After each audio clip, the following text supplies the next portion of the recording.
Hello and welcome to today's discussion, Normalising the Conversation Around Grief. It's taking place to mark National Grief Awareness Week, and our conversation is going to explore the impact of grief, the different stages that we go through when we lose someone, the impact grief can have on us when we're working and returning to work, and what managers and employers can do to make the experience more bearable. My guests today bring a range of expertise in this field. Hello to Bianca Neumann. Bianca is Head of Bereavement at Sue Ryder, the Palliative, Neurological and Bereavement Support Charity. Faith Holloway is Compassionate Employers Programme Lead for Hospice UK, the National Charity for Death, Dying and Bereavement. And Dr Laura Coia is part of the team here at Frog Systems, bringing her experience as a working GP to help us understand how making small changes can help us better support employee well-being. Welcome to all of you and thanks for taking the time to join us today. As always, to everybody who's joined us to listen in, if you do have any questions or indeed comments and advice that you would like to share, please put them in the chat and we'll get to them as we go through the conversation. Hopefully we'll take some questions at the end. Perhaps the best place for us to start today really is to introduce my guests individually, for you all to explain really your expertise and what your organisations do. So Bianca, perhaps I could start with you. Sure. Hi, I'm Bianca Neumann. I'm Head of Bereavement for Sue Ryder and I'm a psychologist by background. Sue Ryder supports people in our local hospices and we also provide neurological and palliative care for people. In terms of bereavement, we provide a free online community for peer-to-peer support. We have an online counselling service with expert counsellors providing these sessions for free. We have a grief support via our text message service called Grief Coach. And we now also have Grief Guide, which is a self-help platform that has been developed by grieving people and experts together, so that people can access that knowledge pool and do self-soothing strategies as they live with grief. And finally, Grief Kind, which helps people to be more equipped when it comes to dealing with grief when someone around them is grieving, so that we can start those conversations a bit more confidently as well. Oh, thanks, Bianca. And Faith, your work is very much in the workplace, isn't it? Yes, so hi everyone, my name is Faith Holloway. I lead the Compassionate Employees Programme at Hospice UK. Hospice UK is the national charity for end of life, so anything to do with hospice care, death or dying and bereavement. Compassionate Employees specifically is our workplace support programme, as you mentioned, Jane. So we currently support around 41,000 employees across our different members, and that's any stage of end of life or grief and bereavement. So whether that's an employee who's been bereaved, whether it's someone that's providing unpaid caring while they're balancing work and caring for someone, or whether they've been diagnosed themselves with a life-limiting or a terminal illness, and making sure that they can maintain their work and their career for as long as they want to and as long as they're able to. So the aim of the program is really just to normalise these conversations like we're doing today, and provide that support, make sure that employers feel really confident and capable to keep people in work, retain talent, and provide a really supportive and compassionate culture for their workplace as well. And the win-win for us is, you know, Hospice UK, we're a charity, so we're always fundraising and raising money for our over 200 hospice members. So all of the money that comes into Compassionate Employers is going back out into the community to make sure that people have good deaths and good end-of-life care. So I'm really passionate about it because it's such a great cause, it's doing such great work, but it's also kind of future-proofing end-of-life care in the UK, which is fantastic. And Laura, as a GP, a working GP, you're dealing with these sorts of issues every day, really. Yeah, absolutely, on a day-to-day basis. So suppose we're dealing with our patients who themselves are dying and are grieving the life that they're not going to be able to live. We're supporting their families through that grieving process, and we're supporting the rest of our patients who come in having lost someone else through their grieving process as well. And I guess I wear a second hat as an employer. So I'm a partner in the practice. We have employees that we also have a role in supporting when they themselves are going through the grieving process as well. So yeah, something I'm very passionate about. Thank you, everybody, and delighted to have you here to share your insight and expertise today. Perhaps we could start with the different types of grief that people experience. And Laura, you know, as you've said, you're seeing this every day at work. What are the typical, well, probably isn't a typical type of grief, is there? That's probably the big question. Yeah, I guess since you used the word typical, I think what everyone probably associates when we say the word grief is that our feelings of sadness or despair or loss, really kind of overwhelmingly negative, sad feelings like that. But I think for some people, you know, other feelings can come into play, and you can feel a wee bit uncomfortable if somebody's asking you how you're feeling or coming up to give you a hug and saying, "Oh, you must feel awful sad, you must feel awful down," if actually inside what you're feeling is relieved or angry or frustrated or any of these other feelings. So I think there's a great assumption that when people are grieving, they feel sad, down, lonely, depressed, but it's not like that for everyone. And I think we do have to really keep an open mind when we're speaking to people about asking them, how are you feeling about this? Not assuming, well, you must be feeling X, Y, or Z. Ask people and just open the conversation really with them. That assumption about language, I think, Bianca, is something that you've looked at, isn't it? You know, we talk about losing loved ones all the time, and actually that might not necessarily be the case. That's it. I think often we have this image in our heads of a grieving person kind of wearing black, looking sad, with the physical look of someone being upset and often by a graveside.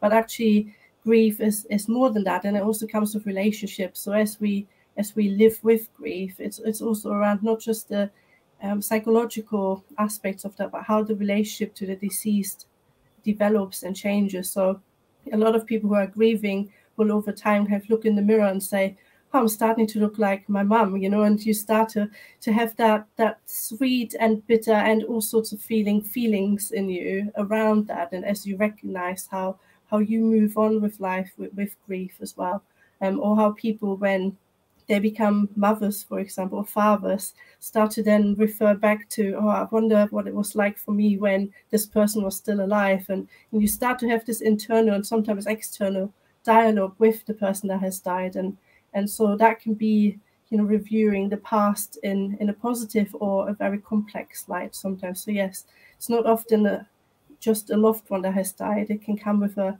host of emotions and relationship issues and changes as well.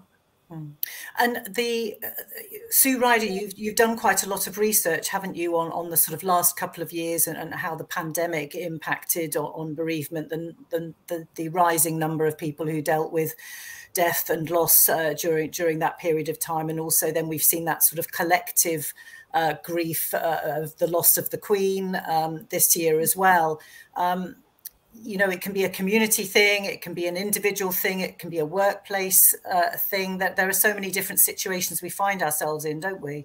Yeah, I think this might be an interesting time to bring the 95% rule into this conversation. And that's the assumption that grief happens 95% of the time in our normal places of residence, when we're at work, with our friends, families, with our goldfish, with our dog. So surrounded by these kind of parts rather than experienced just by maybe a one-to-one with a doctor or with a counselor, which normally on your 24-hour clock is less than 5% of your daily time.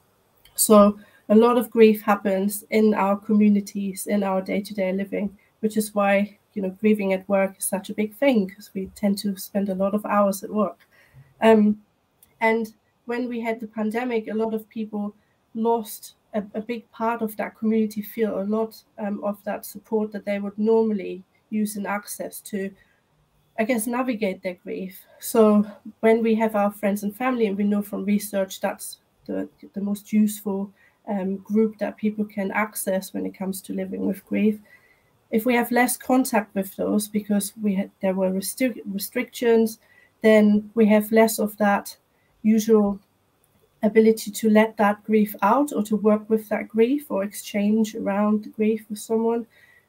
When we had the Queen dying, you know, suddenly there was a big sense of our control out of our hands. We were surrounded by grief in the media around us. There was a bank holiday, and we were surrounded by grief, often without the ability to manage it for ourselves, to lock ourselves away from it if we felt a bit overwhelmed, and just really swimming in it when it wasn't our choice. So grief can often come with that sense of helplessness or needing to navigate a lot of chaos.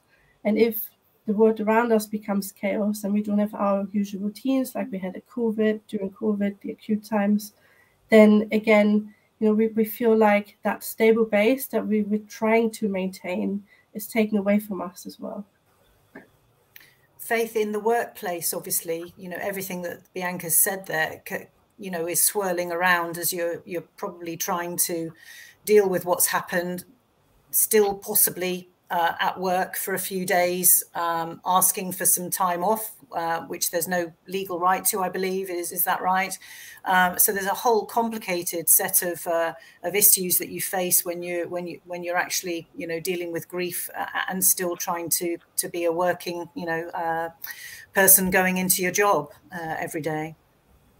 Yeah, I mean, I think there's so many layers when it comes to the workplace. We already know that grief is difficult for people to talk about, whether that's culturally, whether it's just the stigma that's attached to bereavement. It's interesting. I moved to the UK about 4 years ago, and I do feel a difference in terms of other places that I've lived in terms of how we talk about bereavement in this country. I think on top of that, you look at the workplace, the qualities and the things that are expected of you in the workplace is that you perform to a high level, you're a problem solver, you get things done, you work well with people, all things that we know are impacted by grief. There are physical effects of grief. There's also cognitive effects. I've heard people say, I walked into a meeting, forgot what the meeting was. I was meant to be taking notes. I just stopped taking them because I got distracted, or I suddenly remembered a piece of grief admin that I hadn't got to. A lot of really impactful things that can affect how we are in the workplace. And if there's not a compassionate culture there or a level of understanding of what someone's really going through when they're bereaved and when they're grieving, it's very easy for them to go down the route of, well, you're not performing properly, or you're not pulling your weight, or you're not a team player, or all of these things that can add even more stress onto someone who's already going through a really hard time. So that's why we know it's so important that employers are compassionate employers, because the impact of that is people pull away from their employers. They don't share what is happening with them. They try to just keep pushing themselves along and pushing themselves to a breaking point because, I think it's also important to recognize we're in a financial crisis. We're in a cost of living crisis. People, don't know how far to push their employers when they don't have legal rights like paid bereavement leave. So they could be questioning, if I ask for a day off, if I tell them that I'm behind on this project because I'm overwhelmed by grief, what does that mean for me? I don't have legal rights in this country to ask for paid bereavement leave. So I think there's so many layers to it. And I think a lot of it comes down to the employer and how much they're willing to actually commit to being compassionate and creating this culture, because otherwise we see people just suffer a lot unnecessarily. And I think compassion can go a long way to making adjustments, offering flexible working, home working, expanding your bereavement leave, expanding your policies, training, education, awareness events, things like coming along to this panel. There's so much that workplaces can be doing, but unfortunately we do still see that gap. There's a lot more that needs to be done. And just going into the sort of the bereavement leave, so there is no right to bereavement leave unless you're a parent. Is that correct in the UK, Faith? Yes. So thanks to Jack's Law, which was brought in to government by parents, unless you lose a child under the age of 18, you are not entitled to paid bereavement leave. I believe it's, correct me if I'm wrong here, Bianca, 2 weeks. Yeah. So unless you fit into that very kind of niche category, there is no requirement. We do see that majority of organisations, employers specifically, do have a bereavement policy. So 8 in 10 of them do, which is great to see. But it's still not at that level that we'd like to see it. Compassionate employers, we encourage 70 hours or 10 days paid bereavement leave. The reason we say hours is because it's easier to take in chunks and easier to navigate. And we recommend that it's taken up to 56 weeks after the time of bereavement, because we also know that grief doesn't neatly fit into a box. But the majority of employers are offering around 3 to 5 days, which if you think about, if right here and now you're experiencing a bereavement, would you be ready to go back to work in a week? I know that I wouldn't. It's not what I would want from my employer. So even though they are offering beyond the kind of legal requirements, it's still not enough in this country in terms of how we know people grieve and how much time they need.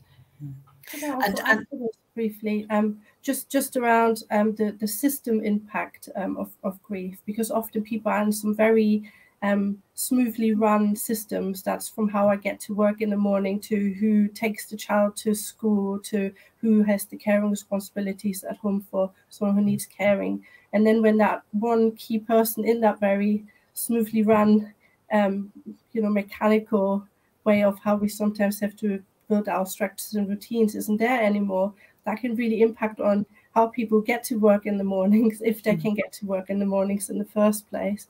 Can they still perform those carer duties? What if they're on 0-hour contracts and they don't actually get any sort of leave unless they take that unpaid? Then the impact will be kind of multidimensional, because then we have people in a very different financial situation and trying to maintain that routine that keeps a roof over their head, their children fed, and themselves getting and staying in an employment as well. And often I think that's forgotten about amongst the physical and emotional reaction to grief as well. And I think it's also packaged as the parental leave, it's for a parent. You don't have to be a parent to suffer grief and loss and bereavement, do you? Laura, in terms of the people that come to you and need help with grief, at what point do they reach out to their GP? Is that something that people would naturally do, or do you realise that they're struggling with some kind of grief because they've come to you with something else? How does it sort of medically manifest itself? Oh, in all sorts of ways. So some people you see very soon after they've lost somebody. So they might come in, especially if you've been looking after that family member and helping them in a kind of end of life care. You might see them at the house when that person passes away and arrange to see them the next week. So you're almost kind of planning and supporting them through that journey.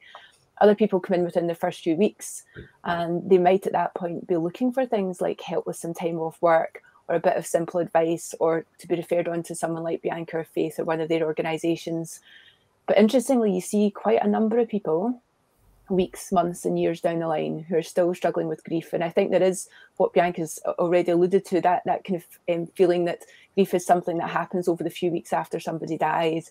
It's not. It's a prolonged process for many, very long for some.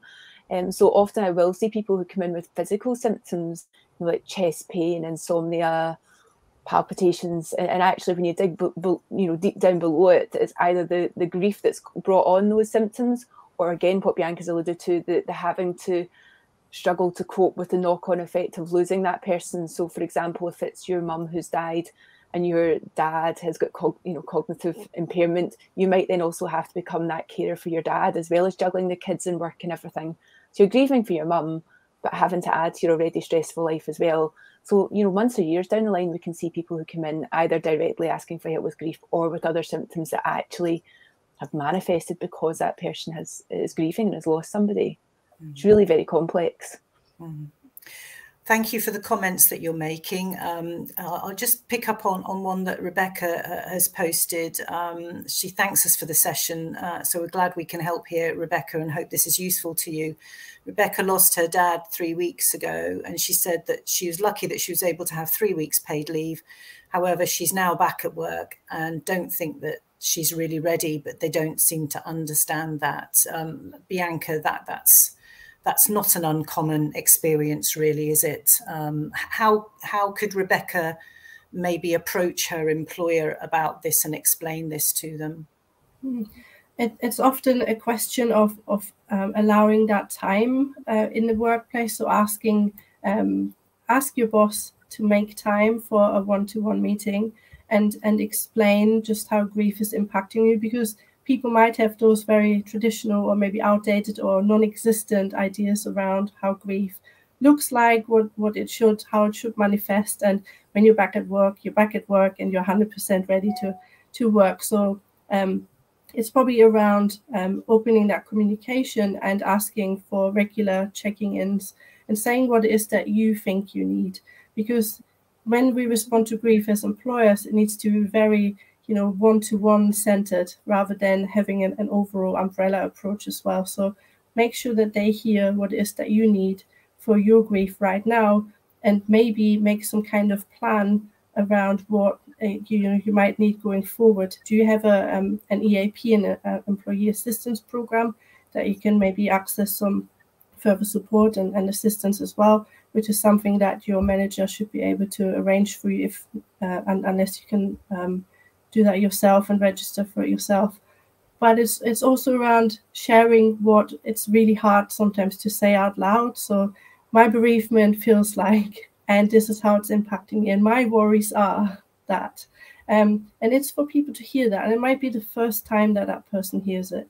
And if you're still not being heard, it's always then maybe a good idea to have a conversation with your HR team, your human resourcing team, and maybe say, I don't really feel heard. I might need some support with this conversation because I need this at work to be able to continue to work well here. And Faith, in the workplace, a sort of language that a manager might use to help Rebecca and support her. The language is very important, isn't it, from the employer as well? Yeah, and I think it can be quite scary for managers to have these conversations. That's what I hear often, is that, the reason that, and I would maybe challenge on this a little bit for Rebecca's case, that yes, I think I agree completely with what Bianca said around opening that communication, but also this manager should be proactive. They know that this person has been on bereavement leave for 3 weeks, and where is that, return to work approach? Where is that care? Where is that forward thinking? Because I think a lot of the times the kind of responsibility of that does fall on employees, and I think that should be a shared responsibility. So asking those proactive questions and addressing what has happened as soon as people come back, because I think, managers are just scared about having these conversations. They're scared of getting it wrong, but what they tend to do as a result is come across as being ignorant or ignoring what has happened, coming across as uncompassionate, unsupportive. So in terms of language, I think it can be quite simple, and I think sometimes we make it more complicated than it needs to be. Thinking about, what is that person's first day back in the office is even a great place to start. Do they want to meet me outside of the office and we'll come into the office together? Do they want to have a call beforehand so they know what to expect? Do they know who's in the office? Do they know have you talked about who's been told and who's not been told so that they know what to expect? A lot of it comes down to, as Bianca has said, open communication and expectations, and also being clear on whose role is this and whose responsibility is this, and taking some of that off the plate of this person who's just returned from bereavement leave. They don't have the capacity to be then thinking about, oh, what is my manager thinking, and do I need to have this conversation, and should I set up time in their diary? These questions that are really important, I think, is leading from the person who's been bereaved, asking them what's important to them, asking them what they need. But like I say, it's a balance of also being proactive. If you know you can take something off their plate, if you know where the right policies are or the EAP line, having that number ready to send to them, rather than them having to go out and find that for themselves. Asking questions, around what's important to them, who do they want to be told in the organisation, who do they want to be involved. Having a documented plan is really helpful. So having something you can refer back to. As I mentioned previously, you can forget things very easily when you're bereaved. You have a lot to think about. So even just having a document that you've said, this is what we've agreed, this is how often we're going to meet, this is what we're going to talk about, and looking to the future as well. What is that long-term support? Because yes, someone may have been on bereavement leave, but it doesn't stop there. This is going to be a long process, and we always say, I know a lot of people say, you don't move on from grief, you move forward with it, and you learn to accept the reality of your life without this person. So it's not a case of, you're back at work and you're better. You need that long-term support, and managers need to be proactive and really putting effort into this. It does take effort to be compassionate and be supportive. I think some people think it comes naturally. It doesn't. It takes quite a bit of work to educate yourself, to ask the right questions, to be proactive. So yeah, I think it's a balance. I wouldn't want to put all the emphasis on Rebecca because I think she needs a support system right now. Yeah. May I add something to that as well around different cultures and rites and traditions? I think often we assume that when people have a funeral, they have that traditional funeral, and then you have the wake, and then that's it. After that, you go and mourn. But actually, in a lot of cultures, it's really important to be available for your community at certain trigger points, at certain times where certain rituals and rites have to be followed. And not everyone has their community here in the UK, so they might have to travel abroad to be able to continue to be part of that grief journey with their family, their friends, their networks, and their community. So it's also around asking for you, with your community as well, what do you need? How do you grieve, you know, around those kind of traditions and rights? What needs to be in place? What do I need to know? And that's, again, like Faith was saying, something that the employer should really ask proactively and showing an interest in that person's individual grief journey going forward. Yeah, it's a difficult balance, isn't it? Because the employer, you know, has employed you to do a job and to be present in your workplace, and getting that balance right at a point where somebody is grieving, it can be quite difficult, especially if you have small teams. How do employers sort of approach that, Bianca? It's a tricky one, isn't it? It is a very tricky one. We know that if you don't look after your staff throughout grief, that it will have a bigger fallout for you and your company. And that's whether they start calling in sick because they just can't face work, or, you know, they are too unwell to attend, or whether they just can't afford coming to work either because of all the other responsibilities they have to meet outside of the working environment, amongst lots of other factors. But thinking about that kind of expectation around, you know, people coming back in being 100% productive, it's also around understanding that overall, most people thinking about trajectories of grief will come back to some form of normality functioning within, you know, 6 months to a year. We know this from research, how people start to come down from those very intense feelings. So therefore, naturally, productivity with the right support should come back to its normal level as people's fight or flight response, that big threat that they're dealing with their grief, enables their thinking part of the system to kick back in and for them to be that employee that you had. And I guess also to remember, people don't change in terms of being that person when someone dies. They don't become, you know, less able. They just have a lot of other things happening in their body, in their environment, that rule that moment. So not to think, oh, I don't know if I can give this person a promotion because they're grieving. They might never be that person again. It's just temporary most of the time. Can I pop in a wee second and go back to when we were talking about when someone's coming back to work after a grieving period? And yeah, I agree, there has to be a role for the employer and the employee. And I think what can be really helpful, what I see is a lot of fear. I see a lot of fear. People are scared about going back to work. They're scared about what their employer is going to say to them. And employers who come in who are dealing with this as an employer are quite scared about how to approach this with employees as well. So I think having an open conversation is ideal, but I think that conversation taking place before the first day that that person goes back can make a big difference. So having a phone call, meeting for a coffee, either inside or outside the office, so that you have that conversation about when are you coming back? What kind of role would you like to come back to? Is there anything we can take off your plate? Who do you want us to tell in the office? Having that conversation before you go back to work can be really, really helpful, and it can allay the fears of that person who has to step into that office knowing that everyone is worried about what they're going to say to them, and that people are equally nervous about them coming back as they are about going back to work. So I think, doing things proactively can make a huge difference to people. Thank you. Yeah, Laura, I just wanted to pick up actually on that. We've got Julia and Katie both with slightly different experiences here commenting. Julia has been waiting 10 months for some counselling, and we know how difficult it is to get access to help that way at the moment. So I'd love you to sort of explain a little bit about, what are the processes that people can go through to try and make that happen quicker. I don't know if that's possible at the moment because, obviously health services are very, very stretched. But then Katie's, she's going through the fact that her granddad and her father are reaching the end of their time. So the grieving has already started, but the bereavement hasn't happened, if you see what I mean. And they're very different circumstances, but just shows you the range of experiences people are having that you're having to deal with every day.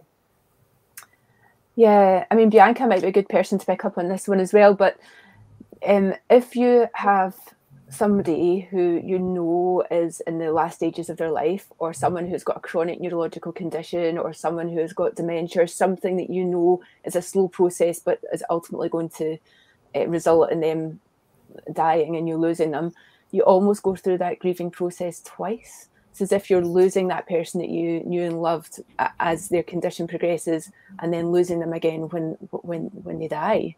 And there is a different kind of support needed there, because you have to support someone to be able to continue to care for that person if they're the carer, but also understand that they're grieving someone that's now not there anymore, and their feelings towards their loved one can change throughout that time period.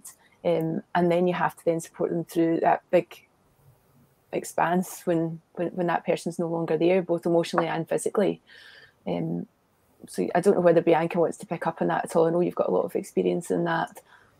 Yeah, I think it's, despite some long waiting lists, you have to start somewhere. If you feel you need the support, you know, start now to get that support. If you feel that your friends and families and your usual resources are not enough, go and reach out. Survivor offer counselling for free. Our waiting list at the moment for an assessment is less than a month. So, you know, it might be worth trying, or looking around locally as well. There are often a lot of bereavement groups taking place, so go and join that, because again, you will get that local knowledge of what else is available, and peer-to-peer support. We know talking to people in the same boat who understand, you know, some of what you're going through or might have similar experiences can really help to have that exchange and to find out more about what grief can and could potentially look like, especially if this is the first time for someone. And there are often supportive groups available and services for people who have and live with dementia, for example, as well. So have a look to see for carers what is available there. Check out their websites, do a Google search, but also on social media you often have privately run groups for people and supportive networks. So there is something for everyone at any point in their pre-loss, in their pre-death, and in their bereavement journey. And it's often around having a look what's there locally or nationally, and what meets your particular need at the time as well.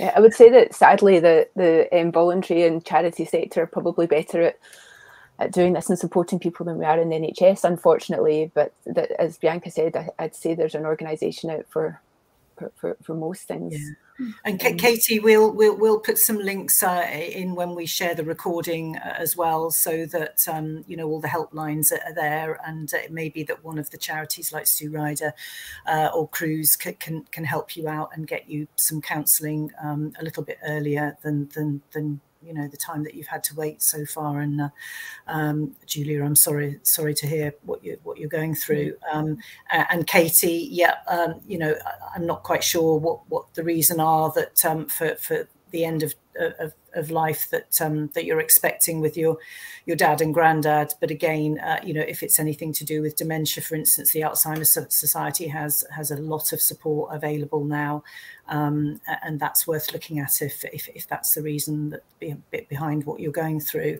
I want to turn to something else as well, actually, and RJ put a comment in earlier, which I'd just like to thank you for, RJ. You know, they say, look, grief, you know, also comes down from the breakdown of relationships. You know, divorce, you know, difficult relationships can cause grief, feeling really serious feelings of grief and loss. Bianca, sort of how does that come into the frame when we're talking about the experience of grief in a workplace?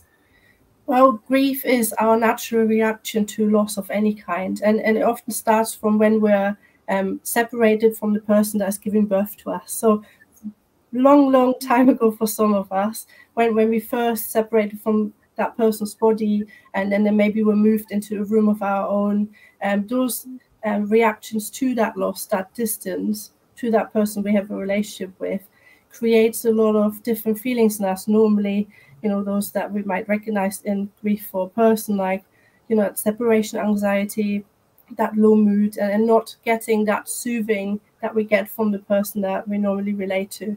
And that is a feature throughout our lives. You know, our first crushes teenagers that we thought is our big love and we stay with them forever. And then, you know, that doesn't work out. And we experience that first big loss for us, that big heartbreak, and all of those physical and emotional symptoms that come with that. And we learn from each of those losses as we go along. Our first change in jobs, our first new home, having to change location, making new friends. Every time we experience loss, we learn about ourselves and how we coped or not coped so well with that. We understand those feelings that arise in those situations as well. So when it comes to those really big life events like divorce, separation, grief for a person, for example, we utilize what we've learned from that, knowing, oh, what helped me back then? What sort of person am I when I cope with this? And it also helps us direct where we need to go and what we need to do next. So, you know, are you taking up running again because that helped you back then with that big stress? Are you someone who just, you know, maybe goes back into education to just get your head in a different space? Has counselling helped you back then? And I think those different types of approaches can really enable us to deal with grief of a person, but also when we go through some challenging life events. So check in with what's helped throughout your life in difficult situations, which might help you now with what you've just described. Laura, do a lot of people who are struggling through grief, through all types of grief that we've mentioned, come in many varying forms this morning, do they come to you for sort of antidepressants? Is that the sort of medical world's reaction to helping somebody through grief, or does, you know, is counselling and therapy and talking to somebody much more beneficial at certain stages of grief? I think the majority of people come initially just to talk to somebody, quite honestly, and sometimes I'll be the first person that they've actually properly spoken to and who's asking them lots of questions about how they feel because other people are too scared to ask. And moving on from that, yeah, it's about looking for a wee bit of support, looking for a wee bit of reassurance that they're not going to feel like this forever. Or people come in and say, well, I stopped feeling like this. Will this grief go away? And have to say, no, it won't go away. The grief won't get smaller, but you will build your life around about this grief, and it will therefore feel smaller by comparison. And I think just get them to focus on the relationships that they do have in their life and kind of building a bit of hope that things will get better. They won't feel like this forever, making sure they're socially connected, building on their life and adding to it, making sure they've got purpose and meaning, which is why the journey back to work is so important, because we do spend a lot of our lives there, and making sure that journey back is a positive one. And, you know, being around other people and just creating a life for yourself that won't be the same again, absolutely not, but it will be a full, fulfilling, meaningful life. And there are some people, particularly people who perhaps have got other issues going on, so people who are living in poverty, who are facing a lot of discrimination, people who've got other physical health problems, and people who've got a history of mental health problems themselves, who might really struggle and develop real symptoms of, you know, significant depression or anxiety.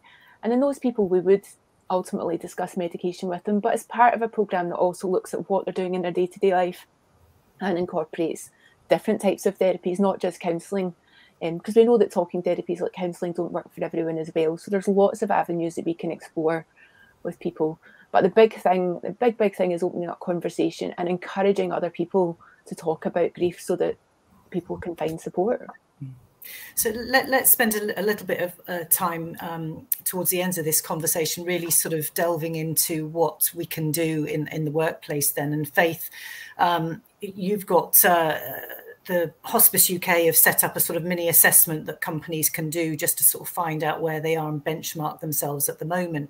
Can you sort of tell us a little bit about that, and also just your thoughts on, you know, what policies do, you know, good employers, responsible employers need to think about that will help people who are going through grief and loss? Yeah, sure. So yeah, Compassionate Employers is a paid for workplace support program because, like I've said, we are trying to raise money for hospices, but we're also very conscious that we don't want to have all of our information behind a paywall, or if, you know, that isn't accessible to people, we also want everyone to be able to access our resources. So we created the mini assessment as a way for people to understand our benchmarking scheme. So we have a benchmark for all of our members, and we produce a bronze, silver and gold award.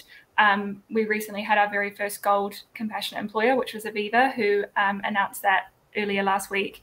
And it just gives you a taste of some of the things that we're looking at. You know, we support over 40,000 employees. We have members from all different sectors. So we've had a really good scope and kind of understanding of what employees are looking for across the board.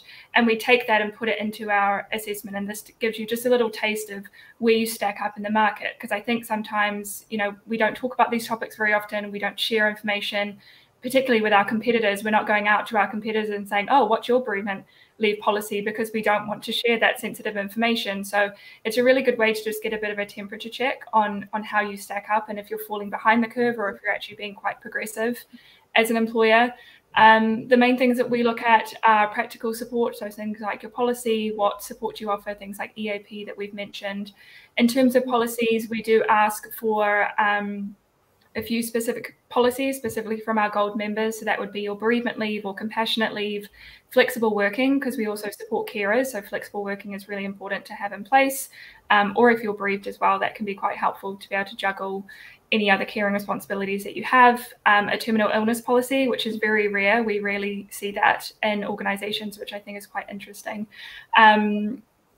And we also encourage people to have things like paid carers leave. That's not something that, you know, often comes up. And in terms of, you know, really good practice in terms of bereavement leave or bereavement policy, those things I mentioned earlier. So being flexible, I think we talked about flexibility and communication quite a lot, which I don't think is a coincidence. They're kind of key cornerstones of good bereavement support. But yeah, being generous with the amount of time you give people. They're not always going to need that amount of time. So thinking about how you can be flexible of when they take that. It doesn't always need to be at the time of the bereavement or the time of the funeral.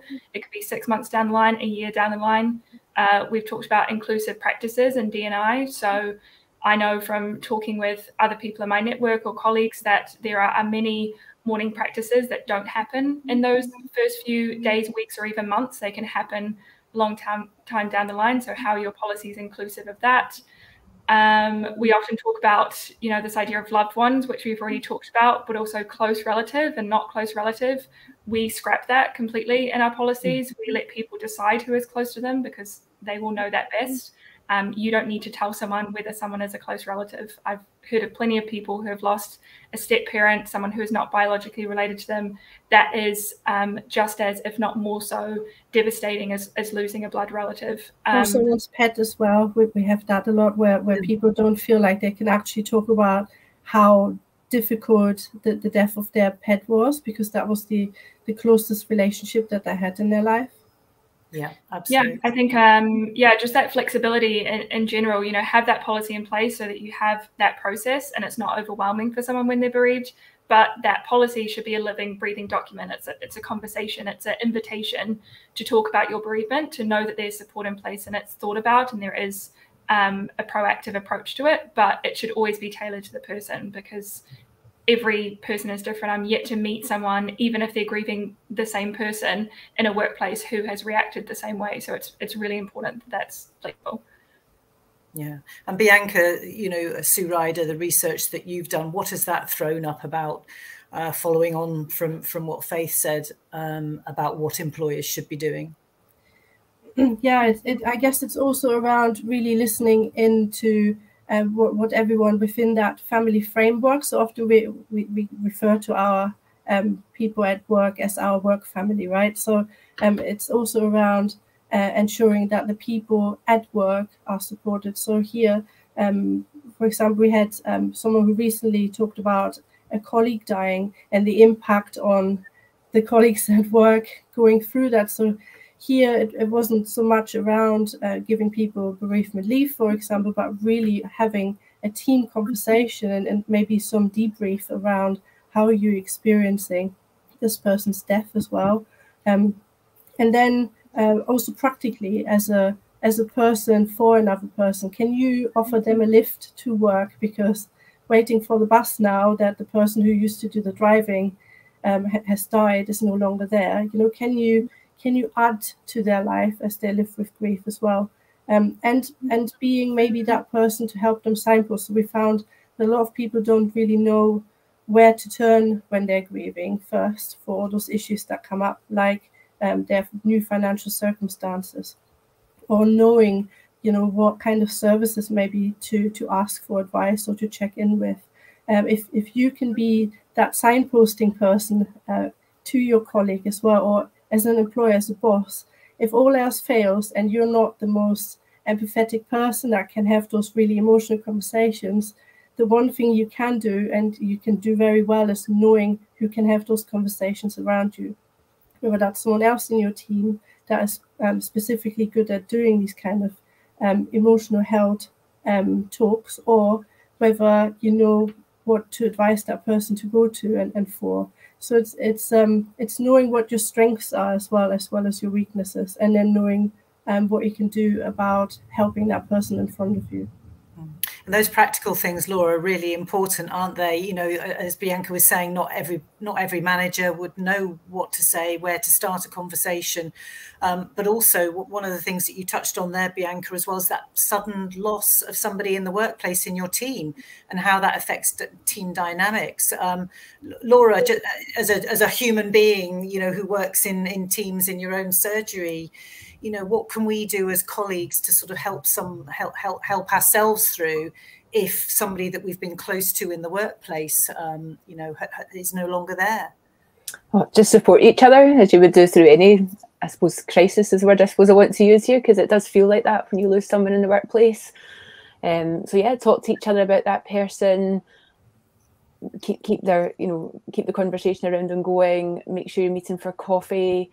Ask each other how you're doing. If someone is off because they're not coping at work, keep in touch with them when they're off. You know, don't harass them, but check in with them. If you ask someone for coffee once and they say no, maybe go back and ask again, because they've maybe just been taken a bit by surprise or not felt up for it that day. And I think just opening up the conversation, and I guess it maybe depends on how that person has died as well.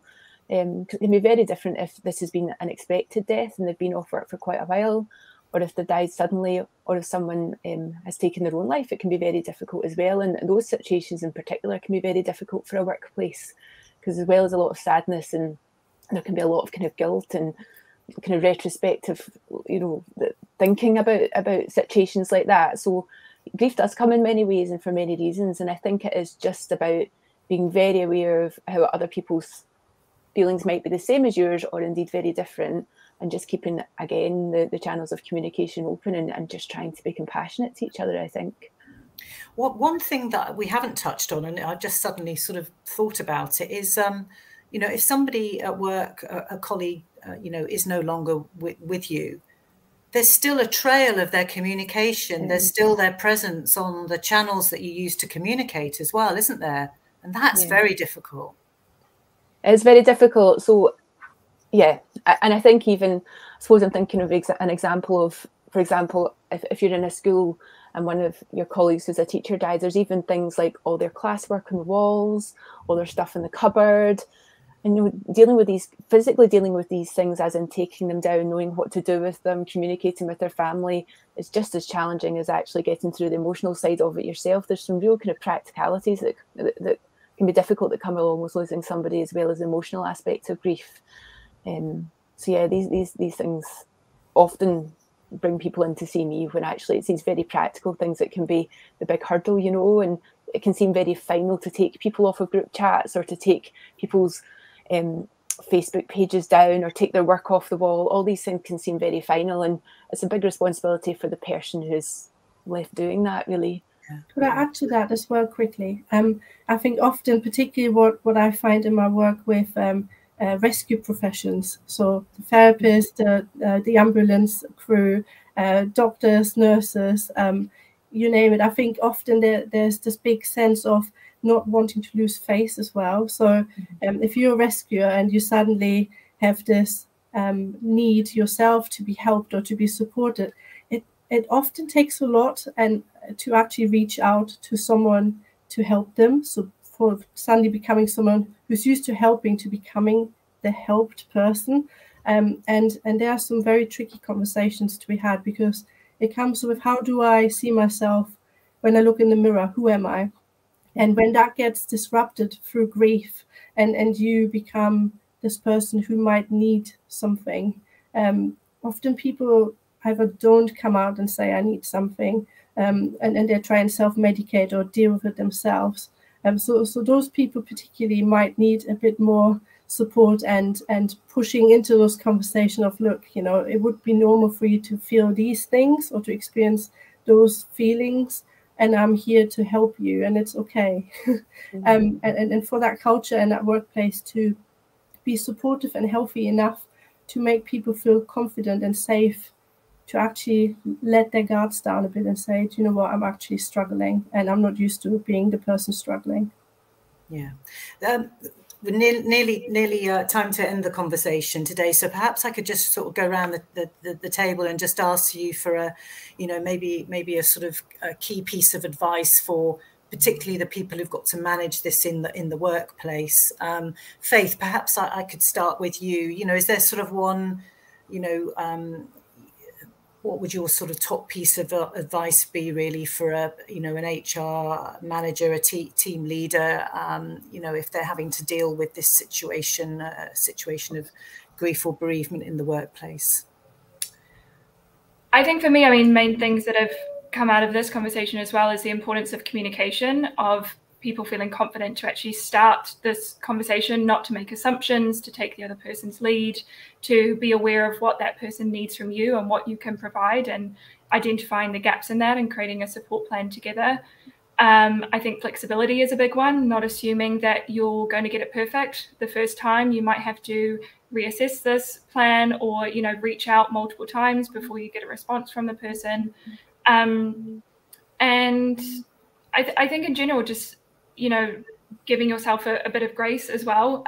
You know, there are times where you might make mistakes, you might say the wrong thing, but I think above all, what I've learned from people who've been bereaved that they've shared with me is they appreciate the thought and they appreciate people reaching out. So even if it is a case of having to maybe correct yourself or apologize for the way something is phrased, and sometimes we don't realize that until later down the line, we can do that. You know, we're human, we can correct ourselves. And I think for HR in particular, you know, proactively support your managers and your teams, not just at the time of crisis when these things happen, but be thinking about it all the time, because I think all of us will know that grief doesn't come at these nice, predictable times. It often comes and blindsides you. So we often get people reaching out to us really panicked and worried about their employer reputation, about their brand, because they've had a really sudden loss, you know, things like death by suicide or a tragic loss in the workplace, an accident, and they haven't thought about these things. And then they spend what should be time supporting each other and caring about themselves and caring about their well-being, figuring out, what do we put in this email, what do we put in this press release, that actually could be avoided and save themselves a lot of stress if they think about these things ahead of time. Because statistically, unfortunately, it will happen in your organization. 1 in 4 people in the workplace are bereaved right now, whether they tell you or not. So be proactive, be kind to yourself in the process, and be flexible and compassionate when it does happen. Thanks, Faith. Laura, what would your piece of advice be? Oh, I would echo that. I think being proactive, opening up the lines of communication before someone sets foot back in the workplace, ask questions, and I think more importantly, actually listen to what the person's telling you that they need. There's no point in asking them what they need from you if you're not going to listen and try your best to meet them halfway, or do what you can to help them come back into the workplace. And what I would try to remember is that if you do what you can to help support them to come back to work, you can actually make a massive difference to how well they recover from that grief and how they move forward with their lives.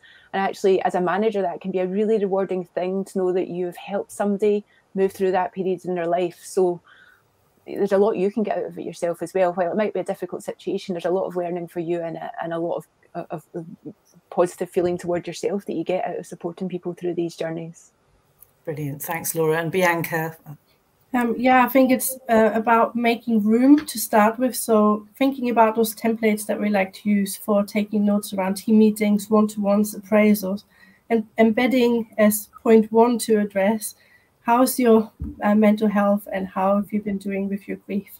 So that's number 1 on agendas, because then you create that room, you normalize those conversations, and you're also really showcasing that you're interested in that before all other business kind of comes into the importance. And you know, maybe watch one of our Grief Kind classes that we've created, maybe as a team, proactively, so that you all learn how to have those conversations around grief with someone grieving.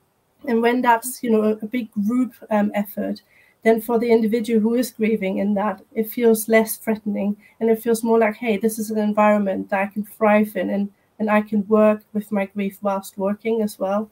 And really try and embed those principles of listening in your work, because less is more when it comes to talking and having some very smart phrases for someone who's grieving.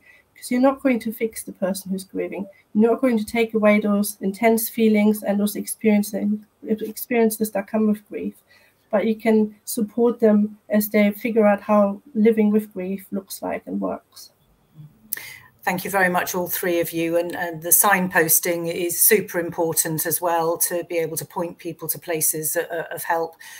You know, I'm proud actually to say that Frog Systems, that's part of our employee wellbeing platform.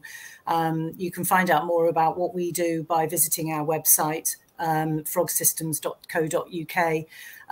But we very much provide resources, but also signposting to all the organisations like Sue Ryder Hospice UK, Cruise Bereavement, that can help you as well. Really appreciate everybody's comments that you've put in the chat today, and I hope that all of you who have posted and all of you who've been listening who are going through a difficult journey with grief at the moment have got something positive out of our conversation today. And just want to really wrap up and say a big thank you to Bianca, Faith and Laura for their time as well. We'll share the recording with you, and also, as I say, point out some of the resources that are available to you all as well. Thank you very much indeed for your time, and hope to see you again soon. Bye-bye.